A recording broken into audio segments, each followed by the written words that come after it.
You're listening to Inside Eyes, and I'm your host, Laura Northrup.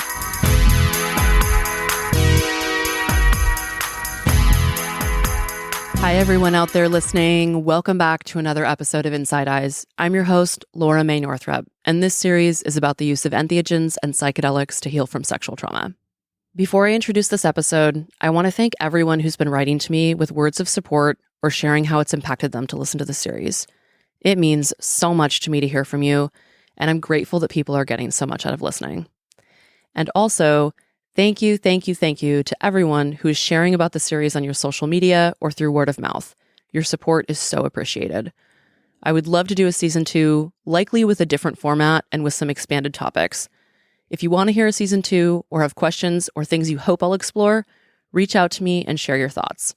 You can find me through my website, lauramay.northrup.com, or through Instagram at lauramay.northrup. And if you haven't yet, please leave a review on iTunes. Okay, other exciting news. If you live in the Bay Area, guess what? I'm throwing a party to celebrate the end of season 1. I know that this series is about going into the depths of pain in order to heal, but don't forget that prioritizing joy in your life is a really big part of healing too. So come dance, socialize, and bring some happiness into your life with me. November 16th, 2019, 8 p.m. at Tamarack in downtown Oakland. To get more details, check out the link in the show notes, go to my website, or check out any of my social media channels. There is an event page for it on Facebook as well. I hope to see you there. Okay, in this episode, I interview Lena. Lena is a survivor of child sexual abuse, and a few years ago, she decided to try MDMA with a guide. She had some completely unanticipated results.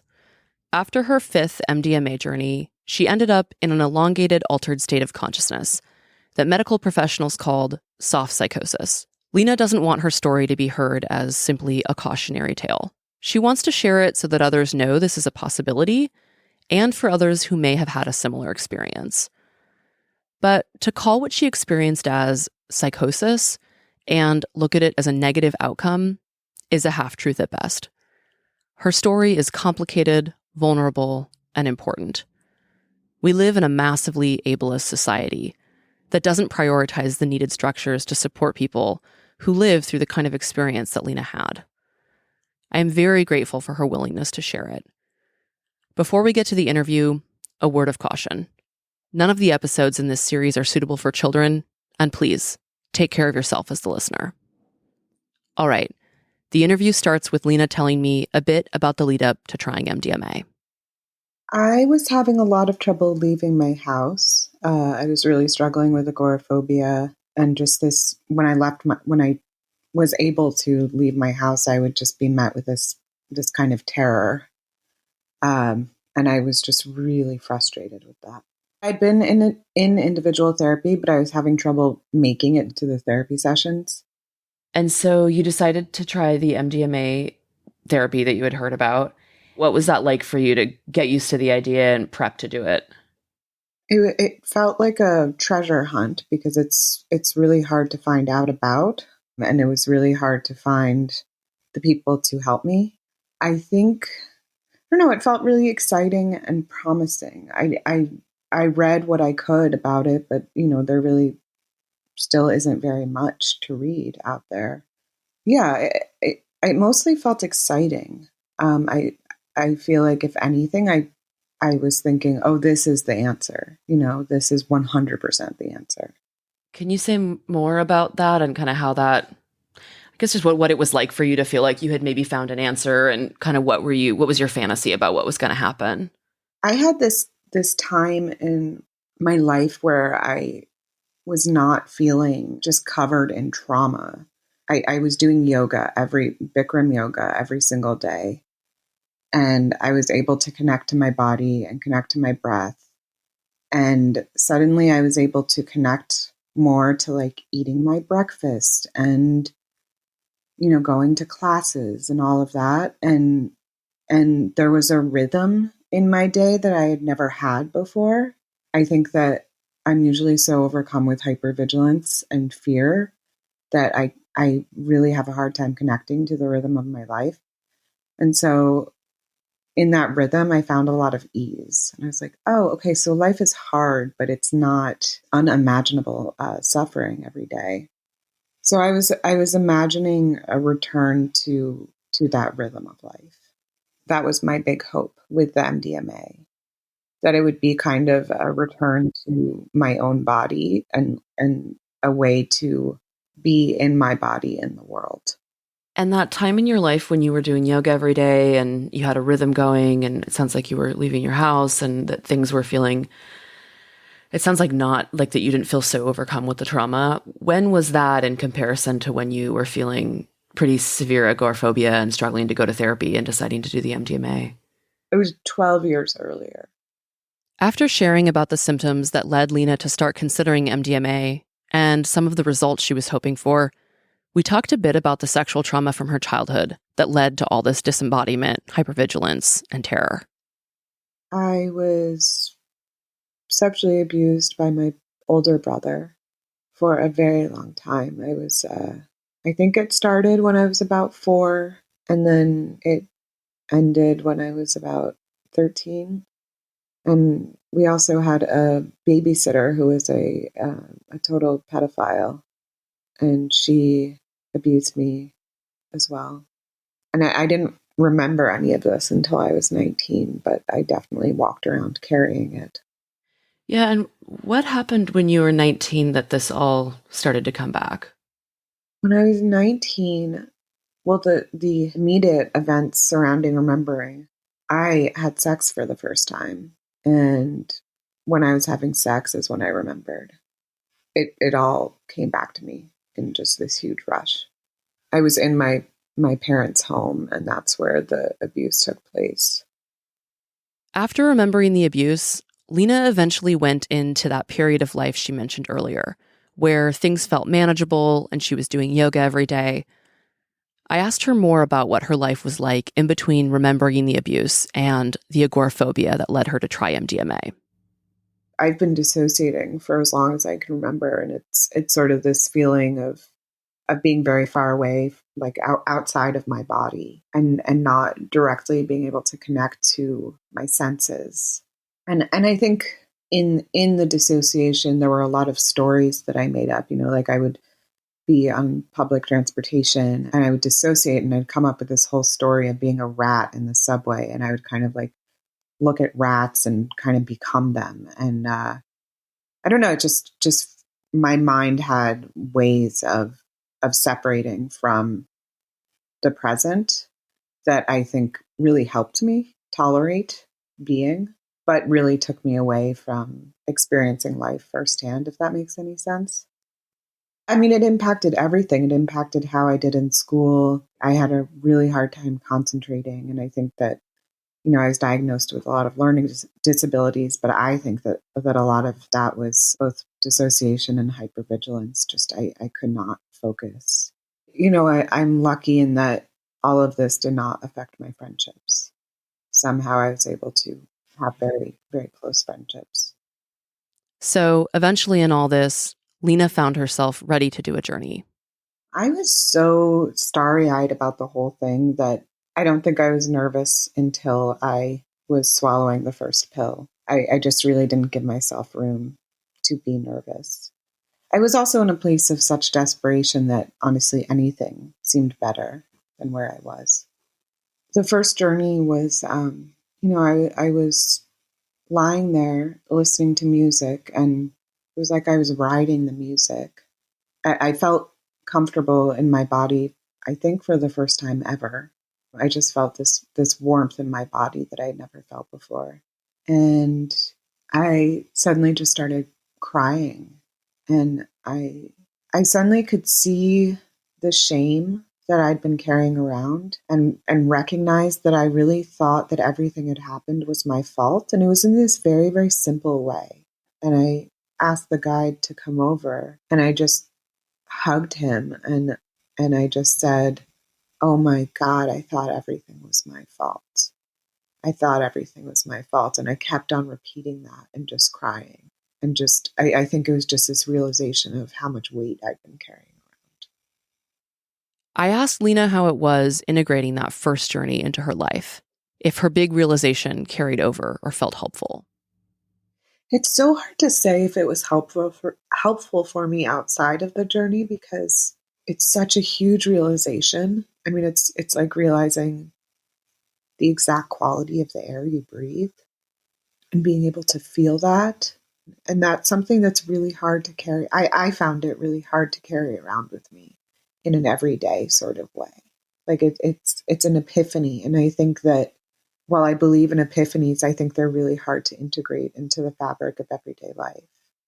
On an intellectual level, it was really nice to know that I had this realization that I could sort of see my shame as this almost concrete thing that didn't need to exist in me, but I didn't really know how to like fully digest that and integrate that into me. And I do think that is partially because I was working with a new therapist outside of these journeys, and my home life was not good. And I mean, to put it really simply. And so I think I didn't really have the best setup to really integrate this information into my life. Lena tells me that not long before that first MDMA journey, she had left the small town she was living in and moved back in with her parents several states away.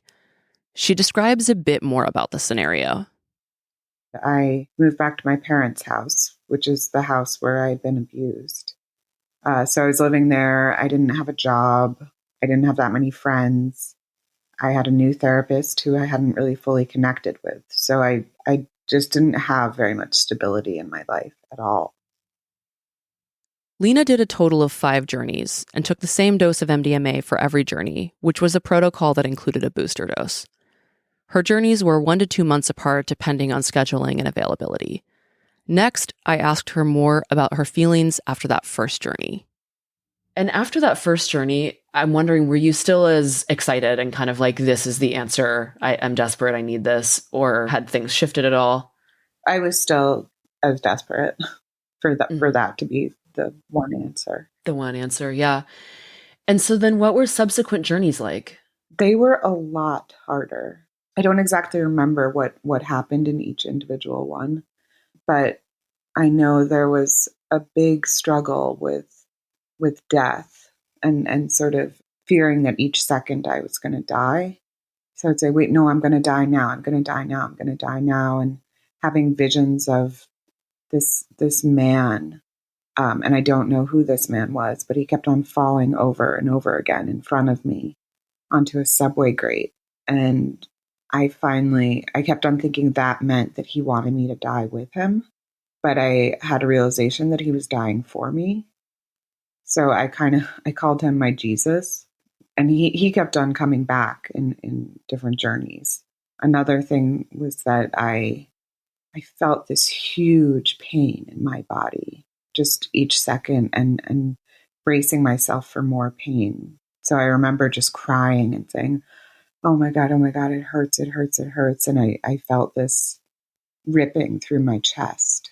And I knew that it wasn't physical pain, but I think I do carry a lot of pain and fear of my own body. And I think that it was sort of a concentration of that.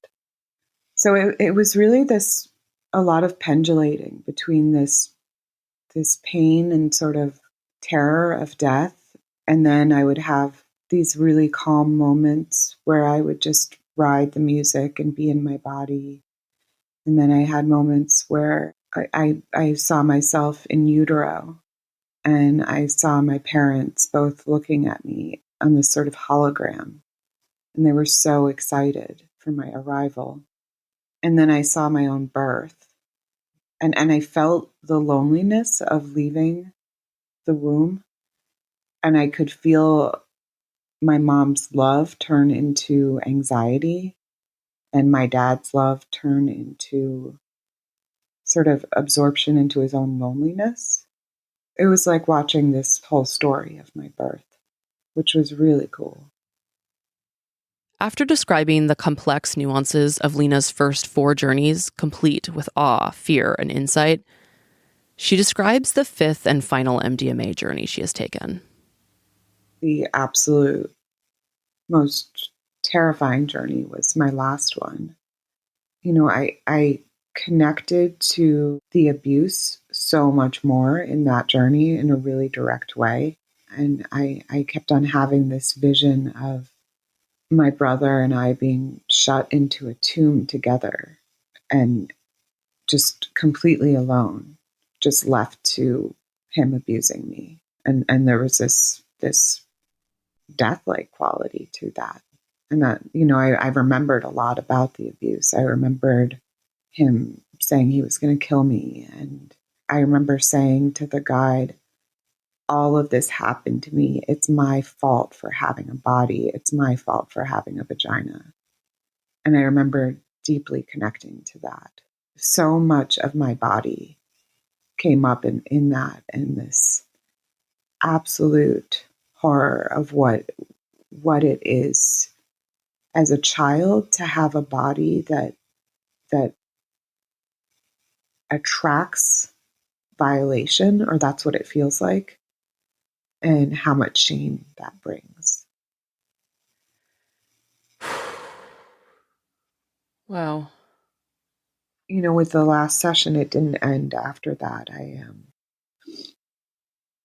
I ended up staying at the guide's house for a while afterwards, because I could not get it together to go home. I was just crying and crying and crying. And then I also could not stop screaming. And I was hitting the floor with my hands and screaming. And I felt so out of control. And here's Lena talking about the aftermath of that night. After that journey, it was like the world divided into the living and the dead. And I was part of the dead. There was this ghostliness to the whole world. And I was part of that ghostliness. It felt like something in the world had died. Something huge had died, like a huge heartbeat had been obliterated. And I felt like I was part of that.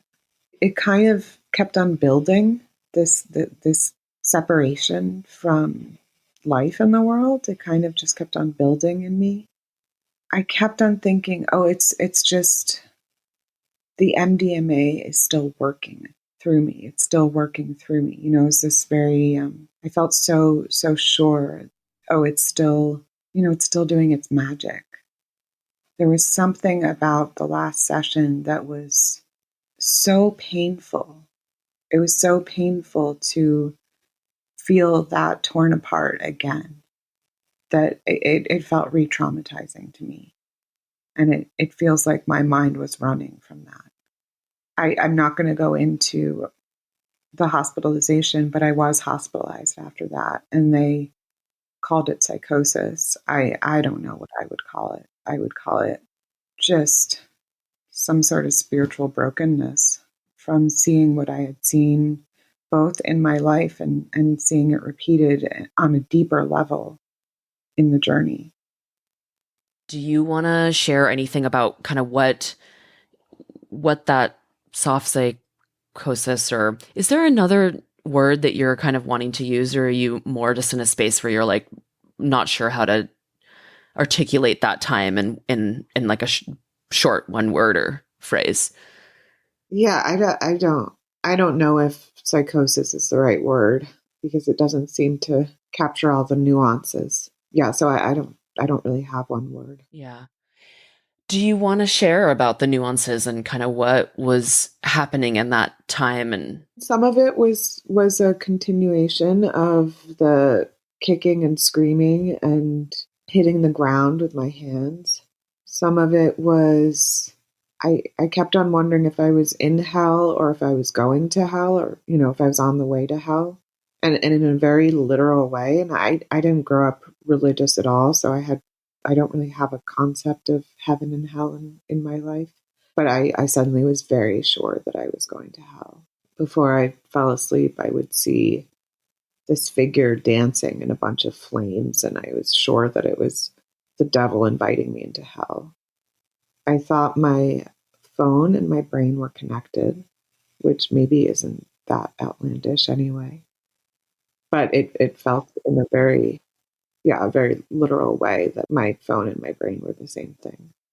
It wasn't all scary. It wasn't scary to think my phone and brain were connected. It just felt very matter of fact. I think the scary thing was thinking that I was either in hell or going to hell. I felt incredibly damned in some way. I asked Lena how she feels about this experience at this point in her life, and here's what she had to say. I'm still angry that this all happened. I don't blame anyone, but I'm angry that it turned out this way. I don't think I had enough structure in my life to sustain how destabilizing MDMA can be. And I feel like I didn't really have enough guidance to, because right now, because it's not legal, you kind of have to cobble together some sort of infrastructure. That was really hard to do. I wish I'd had someone say, I wonder if this is the best setting for you to be doing this while living in your parents' home, the place where you were abused. I think with so much trauma work, some of my frustration is that in order to work through the trauma, you have to have some stability. But sometimes in order for that stability to happen, you have to have worked through some of the trauma. So it often feels like a catch-22. And I felt that very acutely with the MDMA. I wish that the guide had said, I don't know if we should do 5. I think his attitude was very much, he wanted it to be a self-led experience. And I respect that. But for me, I wish that he had just said, I wonder, you had so many realizations in your first one. I wonder if we could wait 6 months or a year or something like that.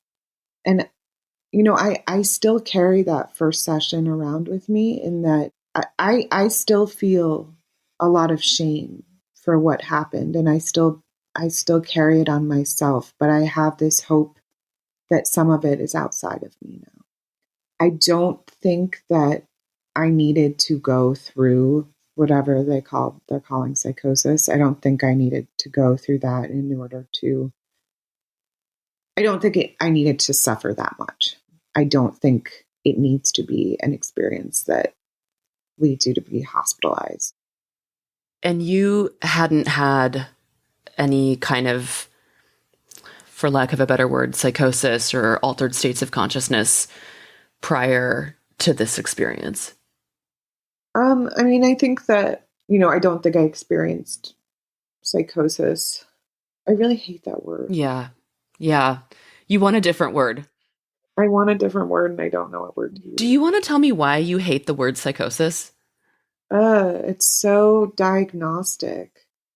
It's just one word for this completely unique, nuanced experience.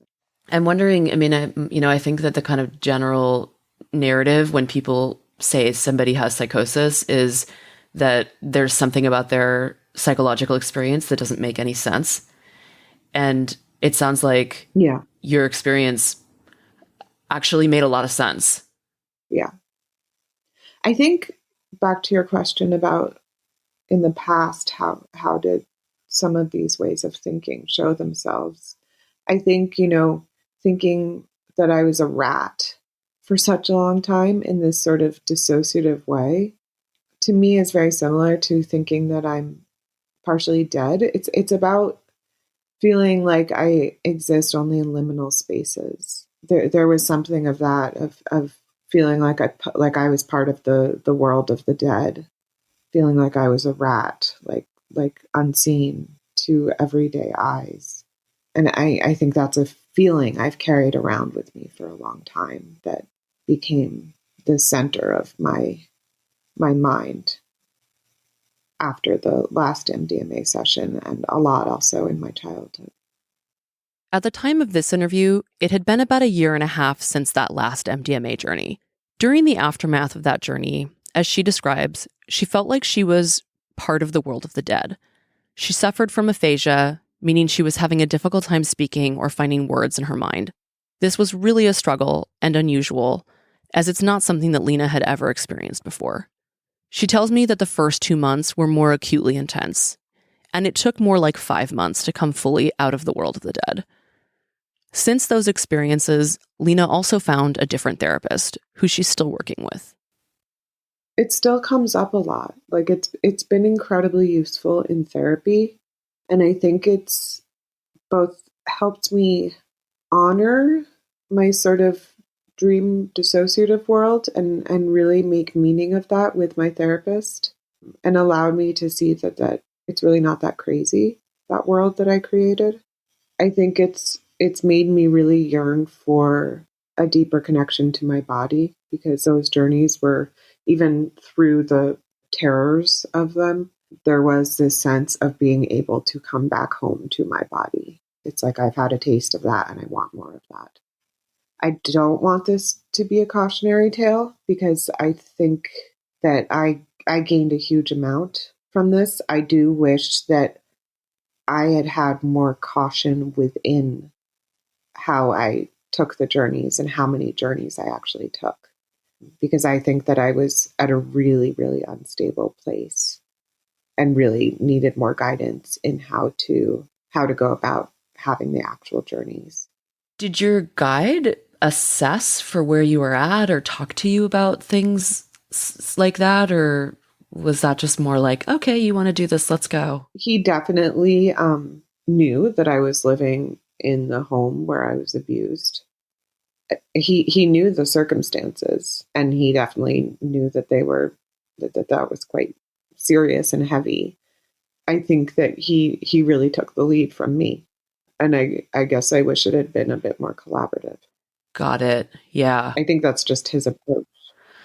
Yeah. Yeah. I mean, it sounds like in some ways you needed him to be containing, guiding, and even a little parental in some ways. Like, yes, I know that you are really eager to do this healing, but let's take it a little slower. Yeah. And I just don't think that that's his style. I want to pause here and say my line of questioning about the observation I offered isn't to blame the guide, but more to get curious about what happened and what Lena wishes she could have had differently. It is always important to remember that this type of work can offer a lot of healing, and it does have some very real risks. Lena is not the first or only person who has felt re-traumatized by medicine work. Next, we got to talking about Lena's family. Yeah, so in all of this, I'm wondering about how your family, and since I mean you were living with your parents, like about how they've responded to all of this. If they know about your MDMA work, I'm assuming they obviously know about the aftermath of the 5th session, and then also like how they have or haven't supported you around the sexual abuse, like if they know about it and whatnot. They were very supportive of the MDMA work. They did a lot of research themselves, and they've been really terrified. I mean, they saw me, screaming and thrashing around the floor of their house when I was in that state after the 5th journey. I was incredibly suicidal in a way I'd never been before. And not just, the lack of serotonin in my brain after the MDMA, but in this really, really scary way where it felt like someone was saying, go jump, not actually saying to me in a voice, but somehow communicating with me, go jump out that window. So they were terrified. Yeah. I mean, they were really scared they were going to lose me. I'm imagining it felt important to move away from them, and that might have been kind of complicated if they're afraid that you're going to die. Yeah. Yeah, it felt very important to have more distance from them and more distance from that house. Can I ask about kind of where your brother is in all of this, or, if your family still has a relationship to him, or how that all panned out? Yeah, my parents are still close with him. I mean, it's really complicated. They hate what he did. He and I don't talk. And he has acknowledged that he did do that. Yes. So, as Lena has said, she gained so much from this experience, while it was also incredibly difficult. I asked her if she would ever work with MDMA again, and here's what she said. I would be absolutely terrified to do it again. But there is part of me that wants to do it again. I wish that I could do this work in a really contained way. like with the therapist that I'm seeing right now in her office one time. And maybe not right now, but I wish I had the option, kind of redoing it in a way that felt safer. If you had a support system that could really hold you if that type of state that happened after that fifth journey happened again, would you want to do it again? You know, knowing that that might be part of the actual process, is that something that you would be open to? I'm not sure, but I know I'd love to live in a world where that support system and that community would be there. Yeah. I mean, because what I'm hearing from you is, you know, despite the fact that that time period was scary, and a lot, that there are a lot of powerful healing things that have happened in your process and like in relationship to it. And it also sounds like maybe part of what you're saying is like the actual holding that you did or did not experience afterwards, like, or not afterwards, but during this altered state is a really big part of whether or not it was healing. Yeah. Going to a mental hospital is one of the least holding environments you can be in. So if there were more options in that, that would be wonderful. But I don't think I really did this with enough community. You know, I was kind of in an isolated state, being that I didn't have that many friends at home at my parents' house anymore or in that area. As Lena said, there really isn't an adequate word to describe the state that she was living in after her fifth MDMA session. To some, this might seem like a painful, unwanted side effect of a journey gone wrong, whereas to others, this might sound like the path that needed to be walked. What some people call psychosis, others call a spiritual emergency. In the end, when people have experiences like this, I prefer to look to them for an understanding of how they think about it, rather than insert my own or society's. This last August, Kitty Sipple presented a paper at the Breaking Convention conference in the UK about people who live with altered states of consciousness without the use of medicines. These people are often labeled as psychotic, schizophrenic, bipolar, borderline, or having dissociative identity disorder. And if you're following the research that the Multidisciplinary Association for Psychedelic Studies is doing with MDMA, you might know that they exclude anyone from their trials who has had one of these diagnoses, for fear that they will experience something similar to what Lena did. Many underground practitioners also exclude people with these diagnoses. Kitty points out that in this model, people who live with regular states of altered consciousness without medicines or drugs are not allowed to choose to have an altered state experience with these medicines, despite the possibility that it could be immensely helpful. The prevailing narrative in psychedelic medicine is that an altered state is bad if it cannot be controlled and predicted when it will end, like when the medicine wears off. And it's good if it can be controlled and goes away when the medicine wears off. People even use language such as losing their minds, dissolving their ego, and being psychotic during medicine journeys. And the expectation is that they will have an intense level of holding through that and support to integrate it later. What would it be like to live in a world where people who experience altered states without an end in sight or without a predictable end in sight actually received the same level of support and holding that we expect for medicine work? What would it be like if instead of treating these states as bad and compounding people's trauma by repeatedly institutionalizing them in psych wards, if we rather saw these states as meaningful and lived in communities that had the knowledge and skill to support and explore that meaning? As you can probably guess at this point, I'm not the biggest fan of capitalism, and I just want to point out one major reason why we don't live in that type of society is because under capitalism, anyone who cannot work at all or cannot work for a long period of time is deemed worth less and does not typically receive the level of care they truly need. Kitty isn't saying that everyone should use these medicines, and as you heard in Lena's interview, she isn't sure if she would go down this path again. However, the big point that Kitty is making is choice. People need to have a choice about their own healing. And also, as Lena stated, she wishes that her guide would have been more protective of her and perhaps suggested that she go a bit slower.